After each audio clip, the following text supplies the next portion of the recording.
Watch me set up for an eyelash fill. So first, you want to make sure that you use lash shampoo to clean the client's lashes and a clean brush. That's the brush I'm going to use. Make sure you get a clean brush per client, or you can use disposable lip wands. You never want to use the same brush on each client.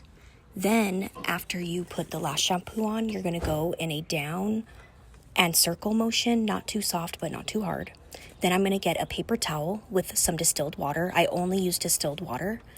And this is just going to help me take off the bulk of the lash shampoo so that when I rinse, there's not so much being rinsed, because this shampoo was a newer one that I tried, so it's very thick. To rinse the client's eyelashes, I'm also going to use distilled water only. You want to tilt their head just a little bit.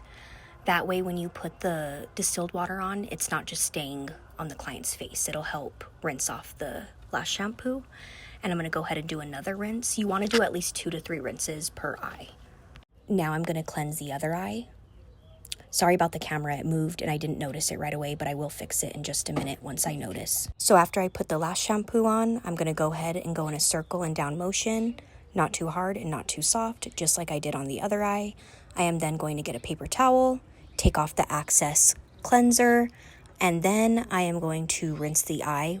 Remember, always use distilled water, especially before you're doing a full set or a fill. And remember, always rinse 2 to 3 times. Then I'm going to fan it just a little bit. Then I'm going to get a makeup wipe, and I'm going to split the makeup wipe in half. That way I can use one on each eye, and this is just going to help me make sure that all the oils are off. After this, I'm going to map my client out. I always map with their eyes open, so I'm putting my dots on her skin. I am then going to put on the eye pads. I love these eye pads, they're hyperallergenic. After this, I'm going to put just a little bit of tape on top of the eye pads, just to make sure those baby lashes are tucked in and not sticking out. Then I'm going to transfer the dots onto her iPad so I know what mapping we're doing. Then I'm going to prime her lashes. I always put primer on one micro swab and I rub them together so that there's not too much primer on her lashes. Then I'm going to go ahead and remove all the outgrown lashes. I will make a video on this soon. I always use different tweezers for outgrowns than I do for lashing though.